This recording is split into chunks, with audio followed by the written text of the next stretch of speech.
Muy buenas noches, mucho gusto. Mi nombre es Agustín Alberto Vega Basto. Soy estudiante de Ingeniería de Sistemas y a continuación voy a presentarles el desarrollo de la fase 1 de diseño de base de datos. Permítanme, voy a compartirles pantalla. Ok. Como les decía, mi nombre es Agustín Alberto Vega Basto. Soy del CEA de Aguachica Cesar. Y bueno, perdón, y bueno, mi presentación personal. Actualmente eh, tengo 33 años. Laboro en una empresa de tecnología que se dedica a la creación de aplicaciones web con el fin de integrar distintas plataformas de ventas online. Trabajo en el área de servicio al cliente, soy el coordinador del área, aunque no hago parte del equipo de desarrollo, eh, a causa de estar estudiando ingeniería de sistemas y haberme pues involucrado mucho con el tema de ingeniería. eh, el área de desarrollo me ha destinado unos métodos, unos procesos de mantenimiento en las cuentas que nosotros administramos, que nosotros hacemos, eh, generamos monitorización para también ayudarme al desarrollo pues, de mi profesión. Hago parte pues de del equipo de verificaciones de soporte nivel 1. Verificamos lo que son las sincronizaciones, ¿sí? Y todo lo que es en el contexto de actualizaciones de precios y publicaciones de los productos que se hacen en las tiendas e-commerce. Actualmente curso el sexto semestre de Ingeniería de Sistemas. Desde niño pues siempre me ha gustado la tecnología y siempre desarmaba todo, de todo con el fin de encontrar el porqué de las cosas. Tengo muchas expectativas acerca de este curso. Eh, para mi vida profesional, actualmente pues no he manejado base de datos en mi empresa, pero he visto cómo las manejan. Como sabemos, pues en una empresa manejar una base de datos es algo sumamente delicado y sé que con este curso voy a lograr expandir mucho mis conocimientos, como hasta este momento lo he logrado hacer, em, por medio de que se abrió el curso y se nos fue demandada las actividades. Em, a continuación voy a presentarles la evolución, la línea de tiempo de evolución de la base de datos. Acá lo coloqué de forma muy pequeña, sin embargo, voy a presentárselo. Aquí dejo el link, voy a presentárselo, lo hice en Canva, porque la verdad pues se me presentó un poco de inconvenientes en el momento de de hacerlo desde PowerPoint. Experimenté algunos inconvenientes y fue muy frustrante, debí hacerlo en Canva. Ok, en 1960 fue cuando se dio comienzo. eh, Charles Backman desarrolló el sistema de gestión de datos integrados, IDS, un precursor temprano de la base de datos jerárquicas. Es decir, que ya empezaba a tomar eh, mucho vuelo el tema de cómo se iban a estructurar y cómo iban a manejarse jerarquías entre datos. En 1969, la empresa IBM, una empresa que todos sabemos que ha sido líder en tecnología, una de las líderes en tecnología y innovación, lanza el modelo de datos de red con el sistema IMS, Information Management System, y en 1970 a 1974 se comienzan ya a generar los modelos relacionales de base de datos. Sí, Edgar Kopp publicó su artículo, A Relational Model of Data for Linked Shared Data Banks, que es estableciendo los principios del modelo relacional. Y también IBM lanza System R, un sistema de gestión de bases de datos relacional experimental. Sí, pues, se comenzó a hacer experimental con el fin de ir desarrollándola poco a poco, según las necesidades que se fueran detectando, y también pues todo el desarrollo tecnológico que se iba a aplicar. En 1976 fue un año, pues, podríamos decir, uno de los años más importantes en esta línea de tiempo. Sale el artículo del Entity Relationship Models de Toward un Unified Web of Data de Peter Chan, que introduce el modelo de entidad-relación. Bueno, y entidad-relación, como todos sabemos, que ya hemos visto en programación en los otros cursos pasados, de los primeros semestres, sabemos que entidad-relación es algo que al día de hoy seguimos hablando. Es decir, que en 1976 eh, fue que ya se empezó a hablar mucho sobre esto y a implementar.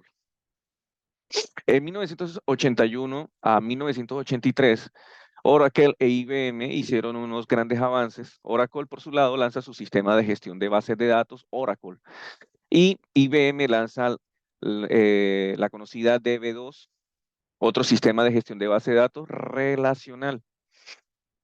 Por otro lado, en 1985 y 1986, ya empezamos a escuchar lo que es SQL.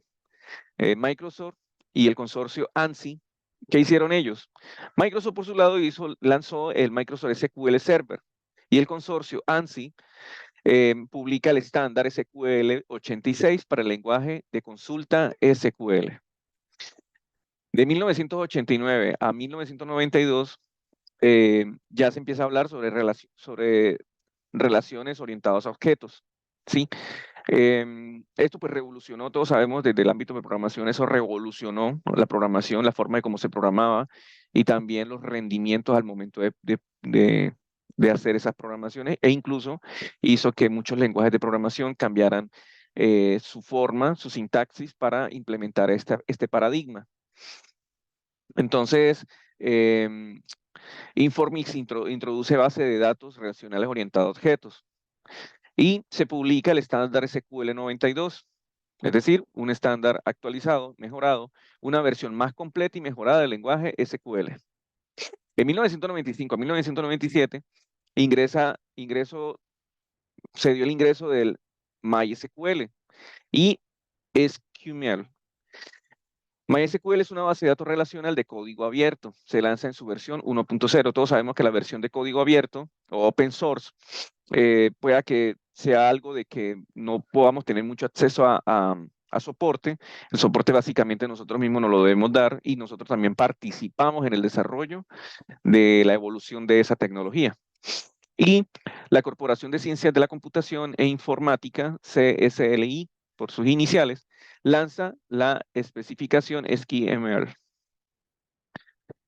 En 1999 al año 2000, IBM y Microsoft innovan. ¿Qué hacen ellos? IBM lanza IBM Informix Dynamics Server, o IDS por sus iniciales en inglés, una base de datos orientada a objetos relacional. Ya aquí empezamos a ver datos, información o la forma como se programa el día de hoy. Microsoft lanza, por otro lado, SQL Server 2000 con características mejoradas. Vemos hasta acá, hasta este punto, vemos cómo han estado evolucionando eh, las diferentes formas de crear esas bases de datos. ¿Sí? Las empresas siempre buscaron la forma de cubrir esas necesidades. Por eso lo que es a partir de los años 2000 al 2010, vemos un punto de quiebre, por decirlo, evolutivo de forma acelerada, 2003, 2004, 2007 y 2009. ¿Qué pasó? La versión 4.0 de MySQL introduce soporte para transacciones ACID. Google presenta el Google Big Tabular, una base de datos no SQL orientada a columnas. Amazon lanza Amazon Simple DB, un servicio de base de datos no SQL. Y Oracle adquiere sus microsystems obteniendo MySQL, es decir, que compran a MySQL. Como vemos, todas las empresas se pusieron a trabajar fuerte en cómo lograr desarrollar una base de datos mejorada partiendo de ya los inicios que veníamos desde 1960.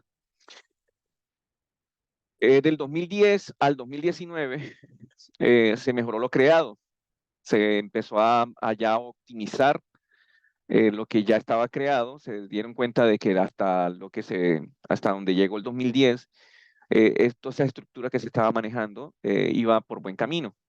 ¿Y qué se hizo? Pues se mejoró lo que fue, bueno, Oracle lanzó el Oracle Database 11G con mejoras de rendimiento y gestión. MongoDB 22 introduce agregaciones y búsquedas en texto completo.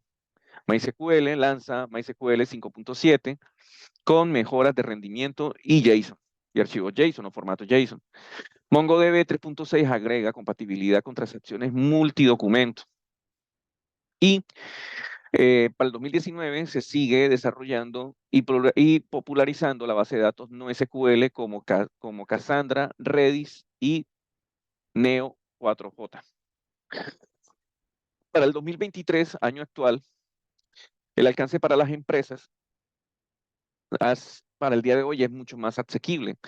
Vemos que del 2010 al 2019 o del 2000 al 2019, las empresas le apuntaban mucho por seguridad a tener un servidor local, un lugar donde ellos lograban tener o podían administrar sus datos de forma local, privada, en una red local. Sí, pero esto conllevaba muchos mantenimientos y además de eso, pues mucho costo de operación. Para el 2023, en la actualidad, todo esto ha cambiado, todo esto se ha revolucionado. ¿Y qué están haciendo las empresas? Las empresas y organizaciones buscan actualizar y mejorar su infraestructura TI con independencia de si sus datos residen en una única nube, en varias o en entornos híbridos que incluyan sistemas locales, mientras que el multicloud se difunde. Las FinOps se hacen necesarias. ¿Qué quiere decir esto? Las empresas están buscando y las empresas también están dando esa solución de poder tener tú una base de datos por medio de un servidor, ¿sí? En la nube, desde un servidor que está cargado en la nube, tú puedes montar tu base de datos, aprovechar todas las nuevas características que estén lanzando mes a mes en sus actualizaciones las bases de datos y proteger, cubriéndote con el servicio que te da un tercero. Listo. Ahora, siguiendo con la presentación, eh, los conceptos seleccionados. Yo seleccioné 3 conceptos que me parecieron súper importantes. Primero que son las bases de datos relacional, es algo que hemos visto mucho, que hemos estado viendo también no hemos estado tratando con bases de datos, pero sí hemos estado viendo el tema. Es un sistema de gestión de datos y se basa en el modelo relacional. Los datos deben organizarse por tablas, compuestas por filas y columnas. Se puede establecer vínculos entre las tablas usando claves primarias y claves foráneas. El otro concepto también fue base de datos relacional y no relacional. ¿Por qué me pareció esto tan importante? Porque esto lo están aplicando las empresas y grandes plataformas como las redes sociales. Las bases de datos relacionales se basan en organizaciones de la información en partes pequeñas que se integran mediante identificadora, que era lo que veíamos ahorita, lo que estábamos hablando ahorita de que se relacionan por medio de tablas. En esas tablas están compuestas por filas y columnas. A diferencia de las bases de datos no relacionales que, con su nombre lo indica, no tienen su identificador que sirva para relacionar dos o más conjuntos de datos.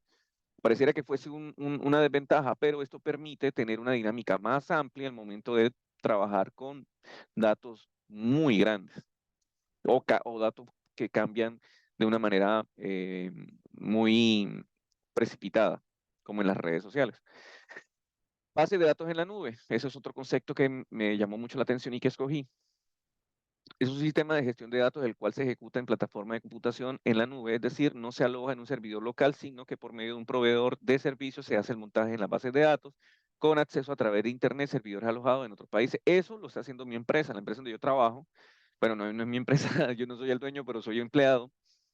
Y en esa empresa nosotros no tenemos servidores locales, tenemos son máquinas, o sea, computadores de oficina, torres, pues con un poquito más de potencia de lo normal. Y nos conectamos por medio de un VPN, nos conectamos a los servidores que están en Estados Unidos y el que nos provee ese servicio es Amazon Web Service. Nosotros montamos allá todas nuestras bases de datos, nuestros servidores y nuestro alojamiento web está allá. Y desde acá de Colombia podemos nosotros gestionar de forma segura, es decir, que no contamos con una base de datos híbrida, sino que nuestra base de datos toda está cargada en la nube. Las principales tendencias de la base de datos, ¿cuáles serían o cuáles son? Se está viendo mucho la tendencia de crear sistemas híbridos, los cuales se basan en administrar información local y otra información en la nube, es decir, de forma híbrida. Información desde un servidor, información desde un proveedor de servidores en línea. Dejar de usar servidores locales y contratar proveedores. Otras empresas tienen esa tendencia de servicios en la nube para montar servidores externos y seguros administrando sus máquinas por terceros y allí alojar las bases de datos. Otra tendencia son las bases de datos no SQL por su flexibilidad de uso. Es ideal para Internet de las cosas y Big Data. Tengo muchos amigos que trabajan en empresas que me dicen que han migrado eso es algo que se debe hacer poco a poco, pero lo han hecho. Se han pasado de base de datos relacional a base de datos no relacional. Otro es la automatización e inteligencia artificial, es decir, buscar la manera por medio de inteligencia artificial que pueda hacer monitoreo de esa base de datos para poder gestionar todos esos datos y pues con el fin de mejorar los rendimientos y detección de patrones cuando se hacen consultas y cuando se ingresan datos. Uso de datos distribuidas y descentralizadas. ¿Sí? Un ejemplo de esto son los blockchain y las tecnologías descentralizadas. Otra tendencia importante son las consultas de base de datos a partir de semántica y análisis de texto. Esto para tener flexibilidad de extraer información significativa de documentos y textos que no cuentan con estructura. Bueno, y aquí voy a hacer un paréntesis. Sabemos que la base de datos relacional va por tablas, esas tablas tienen columnas, tienen filas, ¿sí? Pero ya hoy en día la tendencia es a crear la base de datos, inclusive las empresas cuando están desarrollando su tecnología, lo que hacen es crear su base de datos a partir de a partir de insertar datos completos en esa base de datos. Es decir, están dejando la herramienta y la posibilidad de poder consultar textos grandes. Ejemplo de base de datos, sistema de gestión de perfiles en las redes sociales. Eso es un ejemplo importante que prácticamente todos nosotros tenemos contacto, aunque no desarrollamos ni hacemos parte del desarrollo de esa base de datos, pero sí nuestros datos están insertados en esta base de datos. En las redes sociales es importante tener una correcta gestión de datos, ya que el volumen de data por cada uno es grande y esta consta de simple texto hasta imágenes o videos, y por esto se debe establecer una correcta relación entre tablas de usuario, tablas de amigos, tabla de publicaciones, tabla de comentarios, tabla like, tabla de contenido, todas estas con el fin de generar correctos registros en todo, con todo esto, y con todo esto el historial. Ustedes saben que en las redes sociales se maneja mucho el historial de todo lo que se está haciendo y también de toda la actividad que se está generando. Sistema de gestión de clientes no activos en una empresa. Y esto pareciera que no fuera, pero en el caso de nosotros lo vivimos en nuestra empresa. Nosotros tenemos una base de datos de clientes, de todos los clientes en general, los cuales están insertados en la plataforma, pero tenemos una base de datos aparte para poder hacer seguimiento de los clientes. Es decir, esta base de datos no tiene que ver con la base de datos que está como tal para el sistema. Como nosotros manejamos un sistema, una herramienta que necesita unos datos, esa base de datos no puede estar teniendo mucha interacción con el área de servicio al cliente y para eso se crea una base de datos aparte, ¿sí? ¿Cuál es el fin de esto? Que se pueda lograr una correcta gestión en la empresa, sí, pues se pueda contar también con una correcta administración de datos, ya que tus usuarios deben pasar por un registro aislado al de los clientes activos para lograr llevar a cabo los cambios de estado. Es decir, un cliente puede estar en estado activo, estado pendiente por pago, sí, y entonces por medio de esta base de datos se puede manejar estos estados y poder tener una mejor dinámica en este sentido. El otro ejemplo son los tránsitos municipales. Y esto es un dato que es súper importante, estuve averiguando mucho sobre esto. Los tránsitos deben crear registros para llevar control de los vehículos que se van a movilizar en la ciudad con el fin de gestionar los impuestos, posibles comparendos, cursos que deben hacer las personas, cambio de dueño, etc. En estas entidades se basan en dos identificadores importantes. Uno es la placa del vehículo y la otra es la cédula de ciudadanía. También está el número de motor y también está el número del chasis, pero estos son, por decirlo así, clases, como en programación lo vemos, clases hijas, ¿sí? De, del ciudadano, ¿sí? Entonces, eh, los ID principales vienen siendo la placa y la cédula de ciudadanía. Inclusive para hacer una consulta, casi siempre todas las plataformas de tránsito te van a pedir placa y cédula. Eso es todo lo que te van a pedir. Eh, bueno, y como conclusión, en esta primera fase, logré apropiarme de los distintos términos básicos, muchos términos que no conocía, de las bases de datos y sus orígenes que tampoco conocía. Logré identificar el por qué fueron creadas y sobre todo cómo han estado evolucionando al pasar de los años, dando un gran impulso a las empresas de distintas industrias. Así de importantes son las bases de datos. Un sistema informático necesita una base de datos, por muy pequeño que parezca el sistema, ¿sí? Ahora bien, las bases de datos siempre existieron desde los orígenes de la humanidad, pero de una forma muy arcaica y muy manual. Pero en el desarrollo de esta actividad fuimos testigos, o sea, de esta actividad, de este trabajo que hicimos, de los diferentes estándares y estructuras creadas para facilitar la digitalización de la data. Y listo, darle las gracias por su tiempo y les deseo una feliz noche. Muchas gracias.